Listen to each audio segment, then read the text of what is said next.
জোড়া ফাআবাওয়াহু ইউহাব্বিদানিহি আও ইউনাসসিরানিহি আও ইউমাজ্জিসানিহি রাওয়াহুল বুখারী আও কামা ক্বালা আলাইহিস সালাতু ওয়াস সালাম ওয়া ফি রিওয়ায়াতিন মা মিন মাউলুদিন। আল্লাহর নবী বড় সুন্দর করে বলেন, প্রত্যেকটা সন্তান যখন জন্মগ্রহণ করে ইসলাম ধর্মের বিধিবিধান মানার মতো যোগ্যতা নিয়েই পৃথিবীতে আসে। হিন্দুর ঘরেও যদি জন্ম হয়, খ্রিস্টানের ঘরেও যদি জন্ম হয়, আমার নবী কই ইসলাম ধর্ম মানবার মতো যোগ্যতা দিয়াই আল্লাহ পাঠাইছেন।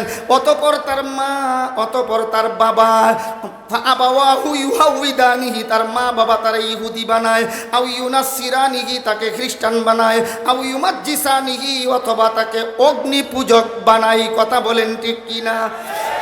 এই 2 বছরের বাচ্চা 2 তালা চিনে, 2.5 তালা চিনে, 3 তালাই চুল কাটন, ইতাহে বুঝতো? বুঝাইল কে? মাই বলেন, বুঝাইল কে? মা। তাইলে সন্তানকে ধ্বংস করে 3 শ্রেণীর মানুষ। 1 নম্বরে মা বাবা, 2 নম্বরে দুনিয়া লোভী। এই ধরনের শিক্ষকরা না, এই জন্য সাথে কয়েদ লাগাইতে হবে, সাধারণ শিক্ষক নয়, দুনিয়া লোভী। কোন দুনিয়া লোভী? 3 নম্বরে পেশাদার রাজনৈতিক নেতা। ওই নেতা বইলা দেই কি রে, আমার যে অপমান করলো তোরা কি দেখলে না? স্যার কি করতাম, লাল পানির দাম দিলেন 3টা বোতলের, হেরে বালিশ ছাড়া শোয়া দিমু। কথা কোন ঠিক কিনা? এই জন্যে বাবা কর্তৃপক্ষ আমরা যে আয়াত দিয়েছেন সূরা হামিম আস-সাজদা, এই সূরার 29 নম্বর আয়াতে আল্লাহ একটা মামলার রিপোর্ট পেশ করেছেন। বলেন কিসের রিপোর্ট? এই জন্য মনে রাখবেন, কিয়ামতের ময়দানে যত মামলা হবে আমরার বিরুদ্ধে মামলা, দেখেন না ধইরা নিয়া জিগাই স্যার ধইরা আনছি, এখন মামলা কুন্ডাত লাগাইতাম, স্যারে কই কড়া আছে বলে 40টা, সব ডিট লাগাইয়া দে। কথা বলেন ঠিক কিনা? উচিত তো ছিল মামলা হবে আগে, ধরবে পড়ে, কিন্তু এমন একটা সময় আর সিস্টেম গেছে মামলা পরে দইরা আনে আগে। আইনা স্যাররে জিগাই তো স্যার কি করতাম। কথা বলেন ঠিক কিনা? এই জন্য খেয়াল করে শুনবো, কিয়ামতের ময়দানে যত মামলা হবে এর 4টা মামলার আরজি আপনাদেরকে শুনাইমু। এর মধ্যে একটা মামলা হলো হাসরের ময়দানে সন্তান মা বাবার বিরুদ্ধে মামলা দেবে। কার বিরুদ্ধে? কে দেবে? আবার কোন? 2 নম্বরের মামলা কিছু সংখ্যক শিক্ষকের বিরুদ্ধে স্টুডেন্ট বা ছাত্ররা মামলা দেবে। 3 নম্বরে যুবকরা দলের নেতার বিরুদ্ধে মামলা দেবে।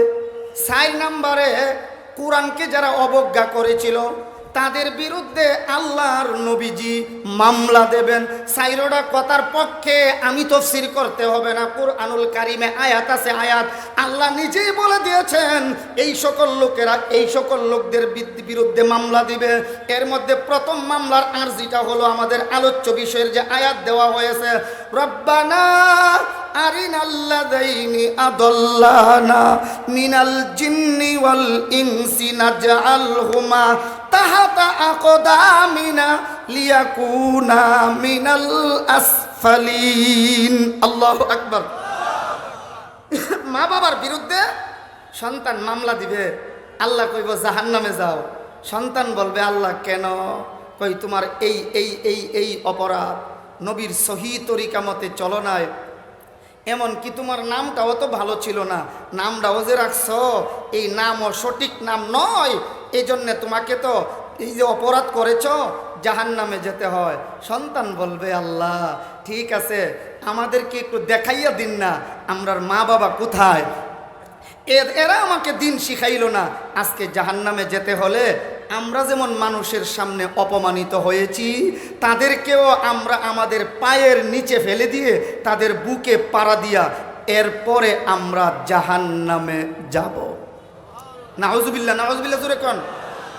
ক্বালু রব্বানা আরিনাল্লাযাইনি আদাল্লানা মিনাল জিন্নি ওয়াল ইনসি নাজআলহুমা তাহাতা আকদামিনা লিয়াকুনা মিনাল আসফালিন।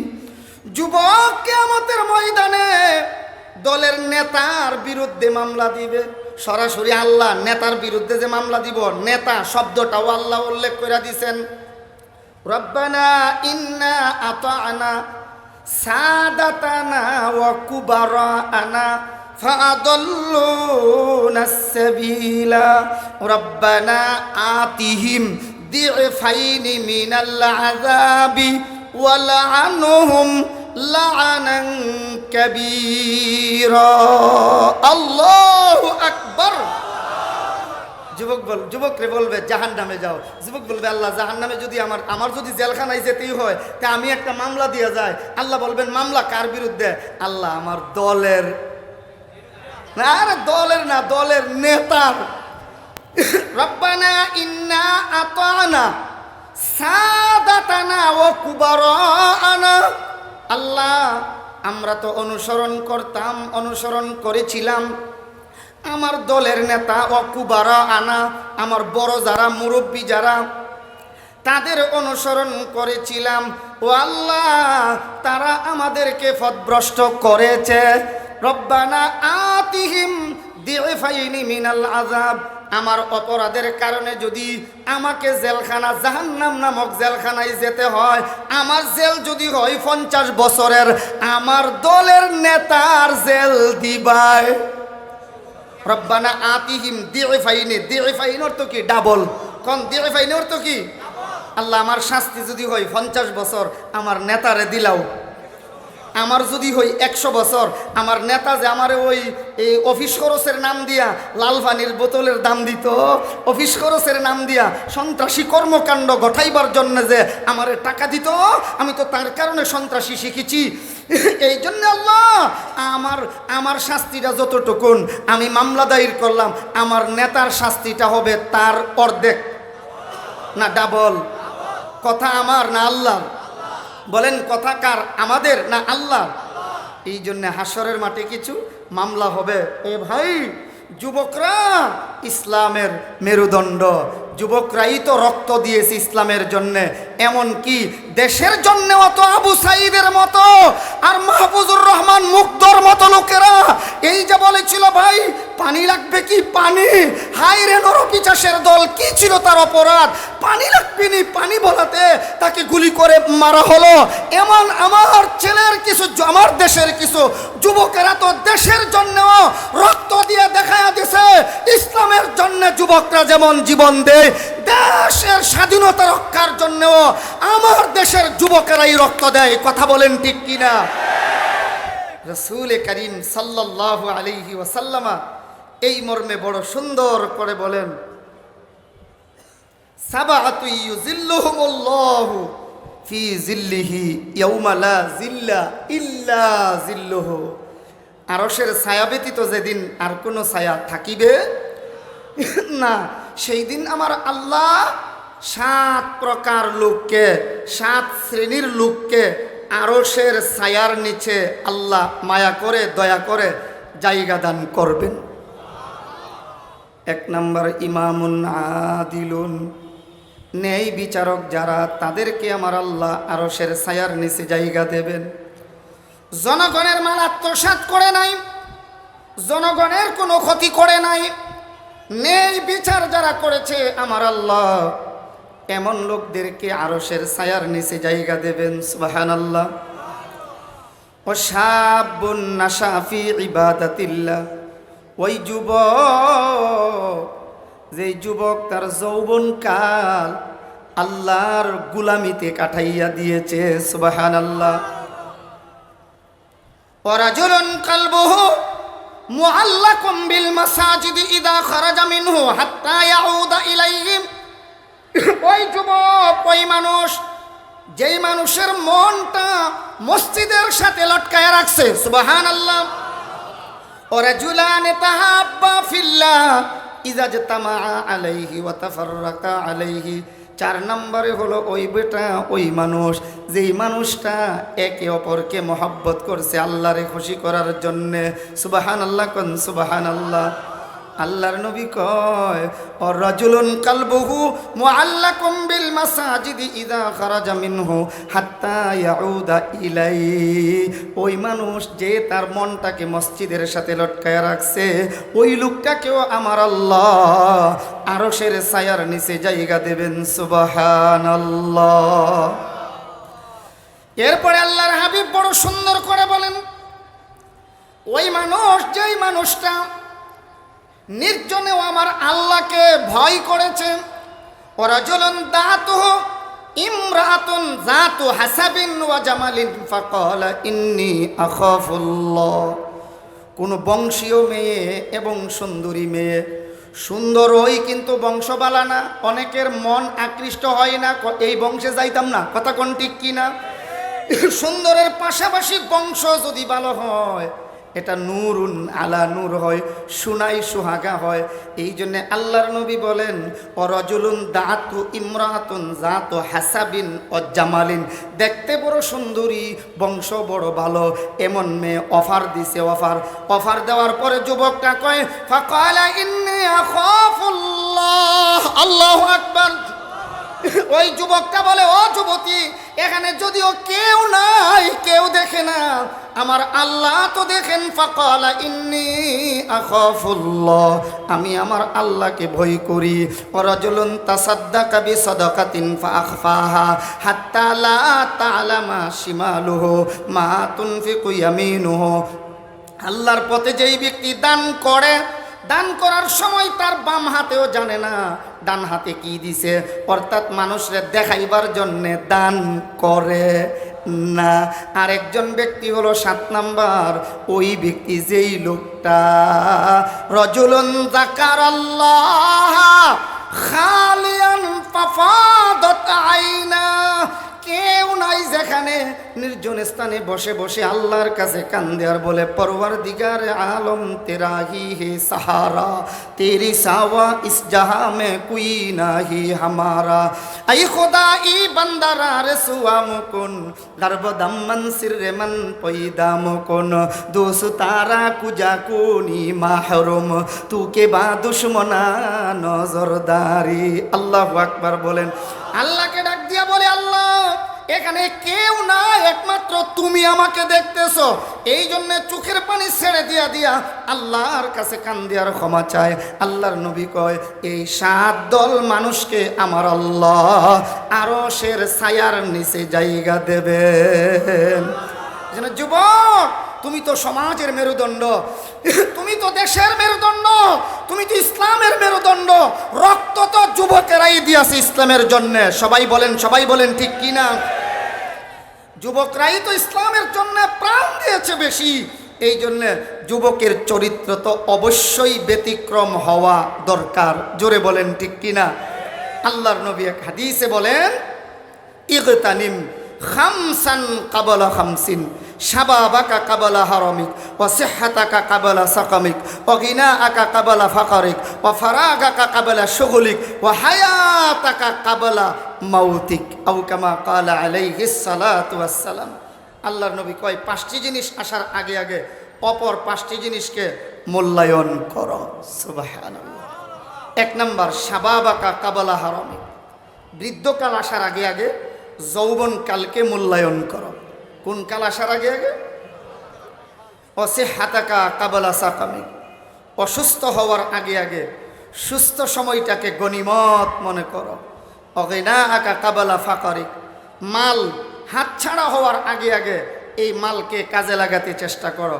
ও ফারাগাকা কাবলা শুগুলিক, ব্যস্ত হওয়ার আগে আগে অবসর সময়টাকে কাজে লাগাও।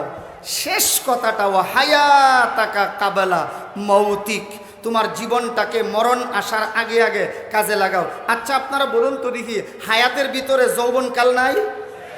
সবাই বলেন নাই? এরপরেও আল্লাহর নবী আলাদা করে যৌবনকালের কথা বললেন কেন? বোঝা গেল যৌবনকালের একটা পার্সোনাল মর্যাদা আল্লাহর কাছে। আরো জোরে কোন আছে কিনা? এ ভাইরা আমার, আমরা সকলেই ভালো করে জানি সরকারি চাকরির একটা বয়স আছে। বয়স লাগে না? আপনারা সজাগ থাকবেন। এমন 80-90 বছরের বুড়া, MA pass, BA pass, BCS cadre certificate আছে, এখন যদি সরকারি চাকরি লওয়ার জন্যে হুজুরে যায়, আপনারা বলবেন এই কালেঙ্গার হুজুর চাকরি নিতে গেলে এখন সরকারি চাকরি পাবে কি না? আরে BCS ক্যাডার সার্টিফিকেট আছে তো, সার্টিফিকেট আসেনি, এটাকে মানেন না, বুঝার জন্য ধরেন সার্টিফিকেট চাকরি পাইবনি। বরং চাকরি যদি থাইকাও থাকে, এরপরও সরকার বলবে চাচা আর অফিসে জ্বালায়ও না, এখন বাড়িত গিয়া বুন্নির জ্বালাও। কথা কোন ঠিক কিনা? অফিসে আর জায়গা নাই, কারণ ডেট ওভার। কোন ডেট? এখন বুঝে থাকলে বলবেন চাকরি থেকে বাড়িতে আইসা পড়লো, এরপরেও কিছু সরকারের পক্ষ থেকে সুবিধা পাইব কি না? প্রতি মাসে মাসে বোনাস আছে কি না? এবার জবাব দেবেন চাকরি নাই, এরপরও বোনাস কেন পায়?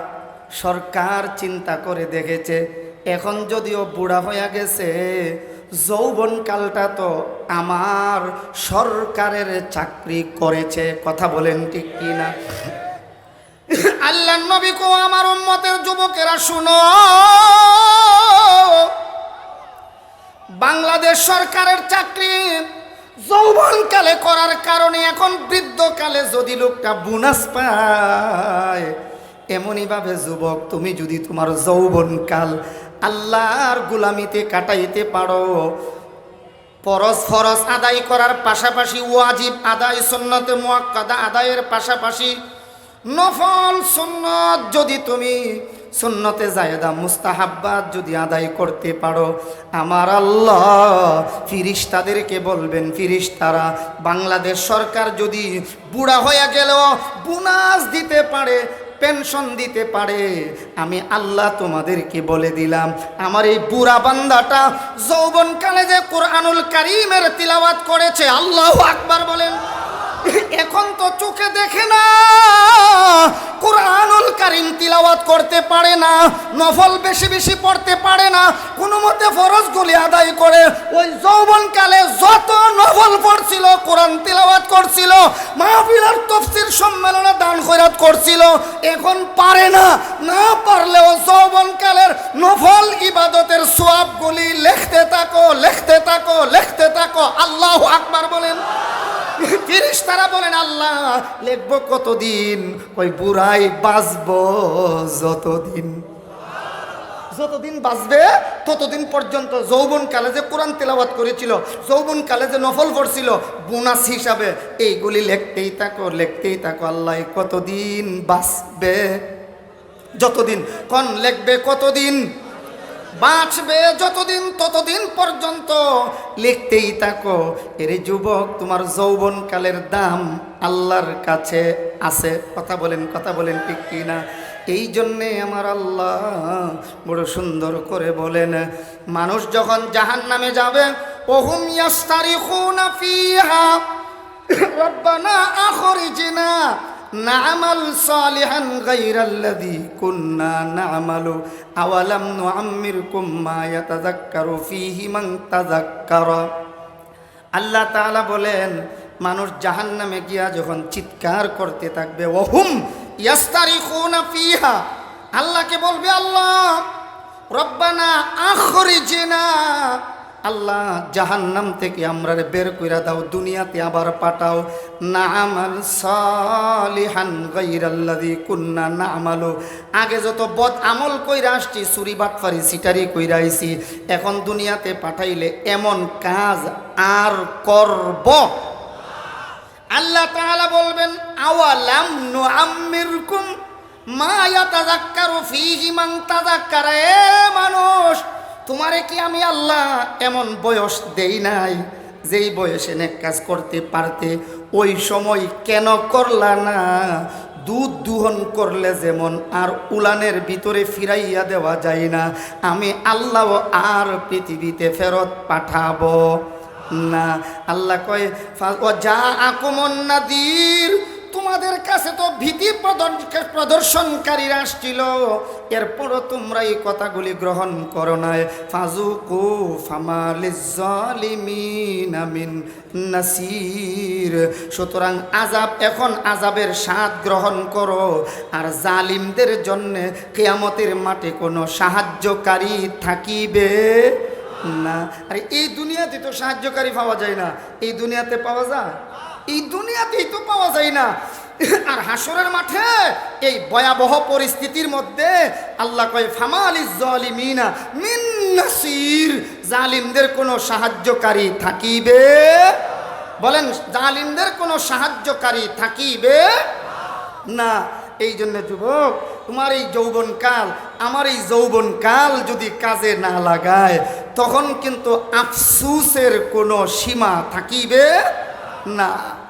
এই মর্মে আমরা আমাদের প্রাণপ্রিয় মানুষ আল্লামা আব্দুর রহমান শাইখে দিগলবাগী রাহিমাহুল্লাহর জবান থেকে একটা দৃষ্টান্ত শুনেছিলাম। আমি আপনাদেরকে সেই কথাটা শোনাই। ওয়াজটা আমার না, দিগলবাগী রহমাতুল্লাহি আলাইহির জবান থেকে শ্রবণকৃত কথা। একটু সজাগ আছেন তো? আল্লাহর ওলি বলেছিলেন, এক যুবক মাদ্রাসায় লেখাপড়া করতে করতে নুরুল ইজা নামক কিতাব পর্যন্ত লেখাপড়া করেছে। আর নুরুল ইজা মাসআলার একটা মজবুত কিতাবের নাম। বলেন, নুরুল ইজা মাসআলার একটা মজবুত কিতাবের নাম। এই কিতাব পর্যন্ত লেখাপড়া করার পর মাদ্রাসায় আর যেতে মনে চাই না। হুজুরে অনেক বড় করে বলছিলেন, আমি সংক্ষেপে বলছি। সে জঙ্গলে চলে গেছে, আর বাড়িতে আসবে না। বাড়িতে আসলেই মা কয়, বাবাই কয়, বড় ভাইয়ে কয় মাদ্রাসায় যা। এই জন্য চলে গেল কোথায়? সবাই বলি চলে গেল কোথায়? জঙ্গলে। জঙ্গলে গেলে পরে একদিন এক পর্যায়ে গভীর রজনীতে দেখে এলাকার মানুষ, যুবক যুবতী, আবাল বৃদ্ধা বনিতা জঙ্গলের ভিতরে ঢুকতেছে। জিজ্ঞেস করে, এই তোমরা এত রাত্রে জঙ্গলে কেন? খেয়াল করেন, যুবকে জিগাই, তোমরা এত রাত্রে জঙ্গলে? এরা জবাব দেয়, যুবক তুমি কি আদৌ ঘুমিয়ে রয়েছ? তুমি কি জানো না এই জঙ্গলের ভিতরে বছরে একদিন আমাদের ফির বাবায় আত্মপ্রকাশ করেন? কোন বাবায়? আর জোরে কোন বাবায়? এক দলের খালি মা আর মা, আরেক দল আছে আমরার বাংলাদেশে খালি বাবা আর বাবা। কয় আমরার ফির বাবাই বছরে একদিন আত্মপ্রকাশ করে, এই রাতটা হইল আত্মপ্রকাশের রাত। আচ্ছা তাই নাকি? বলে হ্যাঁ।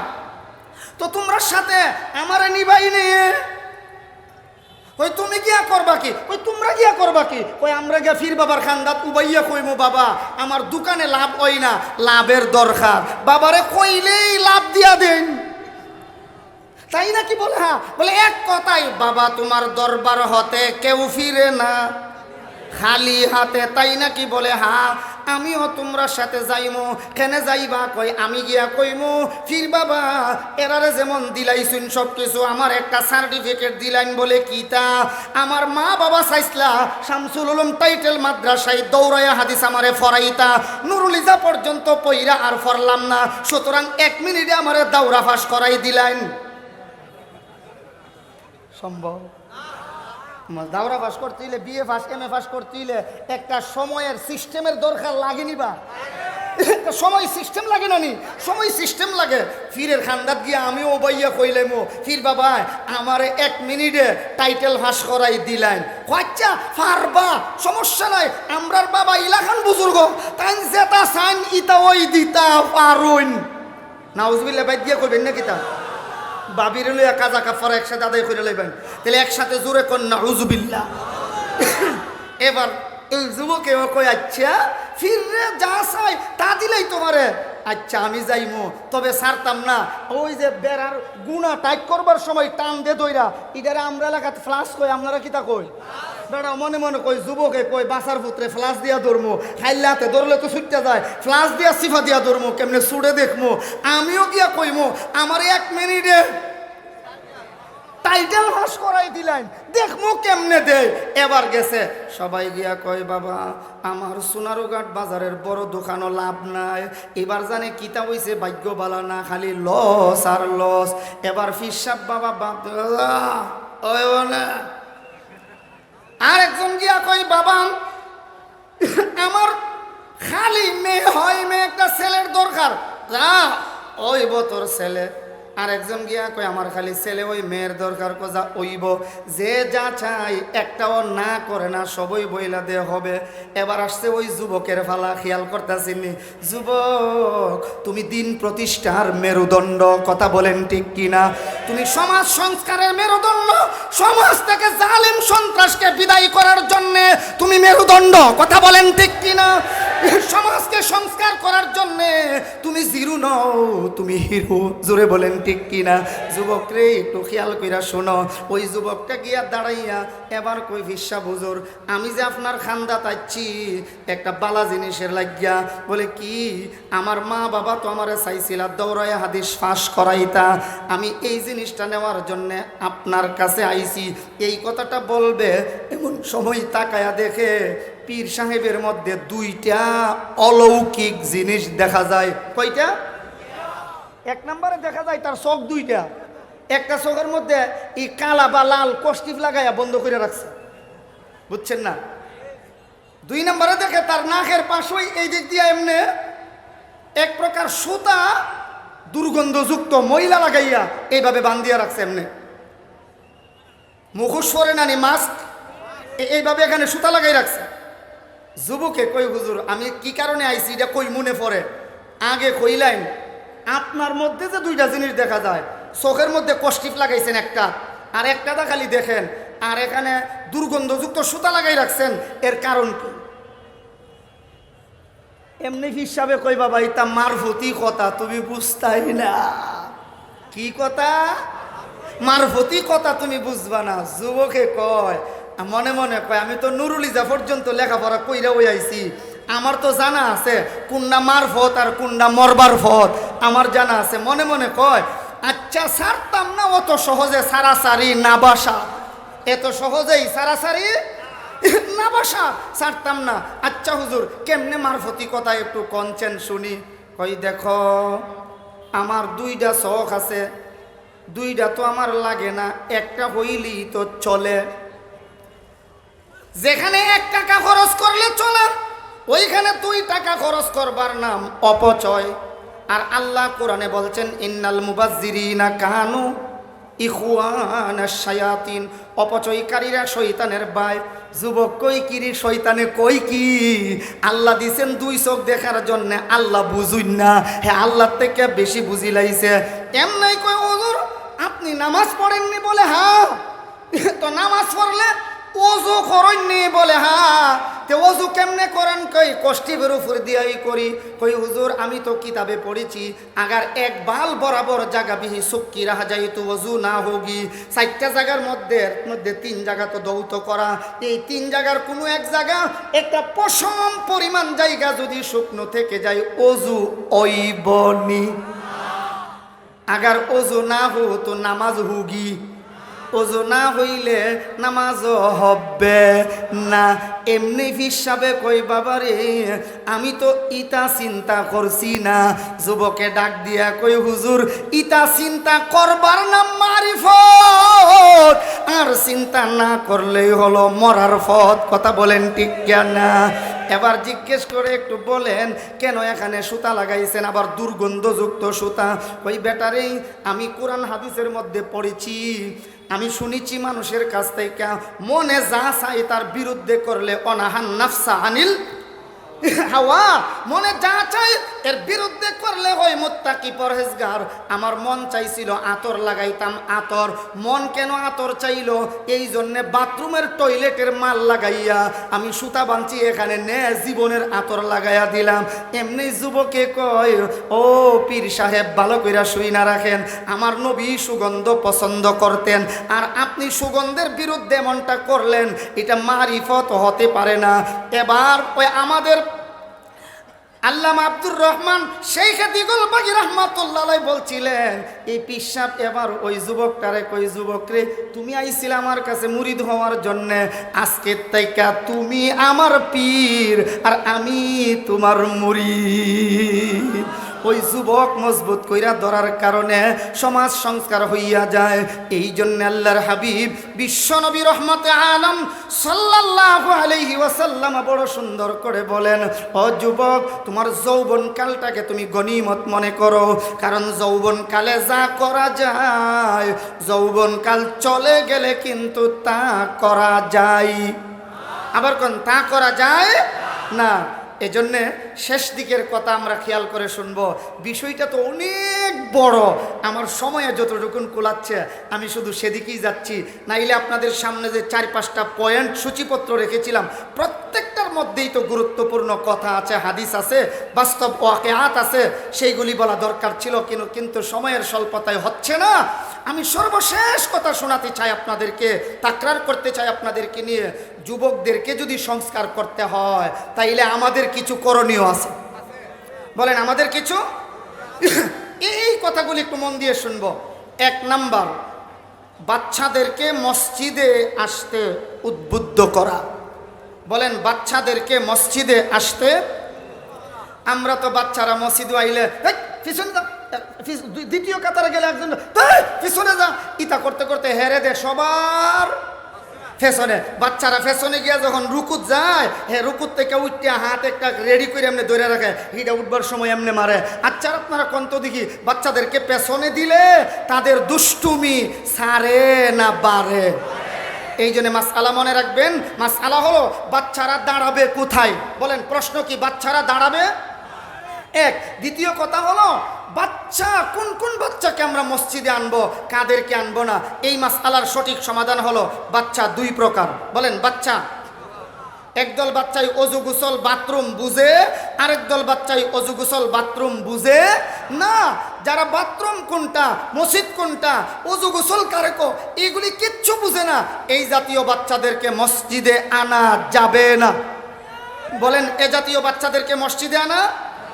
আমরা সমাজে অনেক সময় দেখা যায় ওই বড় মাইয়া মক্তবে পড়তো আয়ে মসজিদের ইমাম সাহেবের সাথে, ইমাম সাহেবের কাছে, এমনি মা বড় মেয়েটারে কয় কুলেরটারে তুই নিয়ে যা, কারণ তোর আব্বার লাগে ভাত রান্না করতিব, নাইলে আমি ফিডা খাইমু, জ্বালা যন্ত্রণা যা আছে। ইমাম সাহেবরে ইমামুল হাইয়ি ওয়াল মাইয়িত, ইমামুত তিফলি ওয়াস সগীরি ওয়াল কবিরি, জিন্দা মুর্দা হক্কল টানের ইমাম, তো এই জন্য বাচ্চারে সহ যন্ত্রণা দিবার লাগিয়া ফাড়াই দেই মক্তব।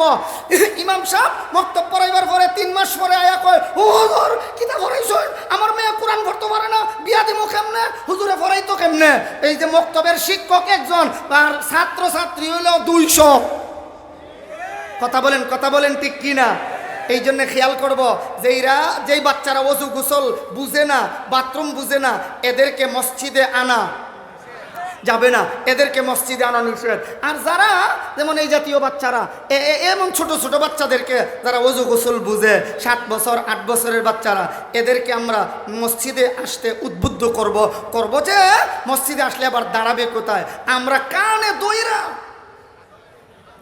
কথা কই না কে, কানে দইরা কই নেই, ফ্যাশনে গেলে আবার যখন দমক খাই বাইরে যা, নামাজ না পড়ে বাড়িতে চলে গেছে, মাঝি গাই কিতারে ফোট তুই দিয়ে আইসা পড়লে কয় আম্মা দমক দেয়, এরপরে কানো ধরে বাইরে করে দিছে।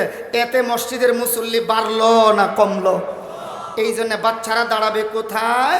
ভাই বাচ্চারা যে যেখানে জায়গা পায় সেখানে দাঁড়াবে। বিশেষ করে বাচ্চাদেরকে দাঁড় করাবো আমাদের ফাঁকে ফাঁকে। বলেন আমাদের, আবার কোন আমাদের ফাঁকে ফাঁকে, তাইলে বাচ্চারা দুষ্টুমি তুলনামূলক কম করবে। বলেন বাচ্চারা দুষ্টুমি তুলনামূলক।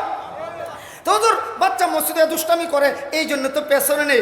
আরে বাবা, তুমি 30 বছর 40 বছর 50 বছর পর্যন্ত সুদ খায়া ঘুষ খায়া পরের মাল দখল কইরা মসজিদে আইছো, তোমার দুষ্টামি আল্লাহ পছন্দ করেন। আর ছোট বাচ্চায় মসজিদে আইব, এর দুষ্টামি তোমার পছন্দ হয় না। নবীজির এক হাদিসে তো এভাবে আসছে, ওই জাতির ভবিষ্যৎ অন্ধকার যেই জাতি বাচ্চাদের আওয়াজ মসজিদে শুনে না।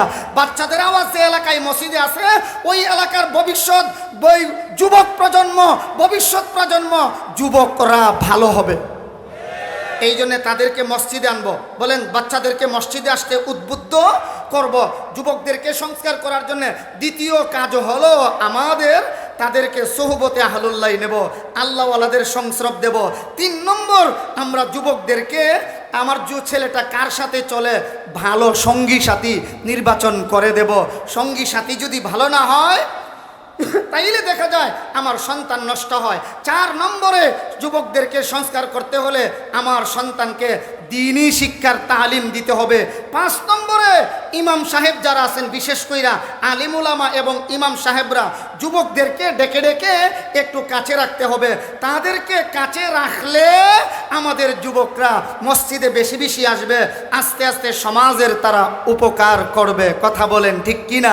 আমরা যদি এই দিকগুলি খেয়াল না করি, যুব সমাজের নিয়ে যত আলোচনাই করা হোক, যুব সমাজের পরিবর্তন আসবে না। আল্লাহ আমাদেরকে এই সংক্ষিপ্ত কথাগুলির উপর আমল করার তৌফিক দান করেন। সকলেই বলি আমিন।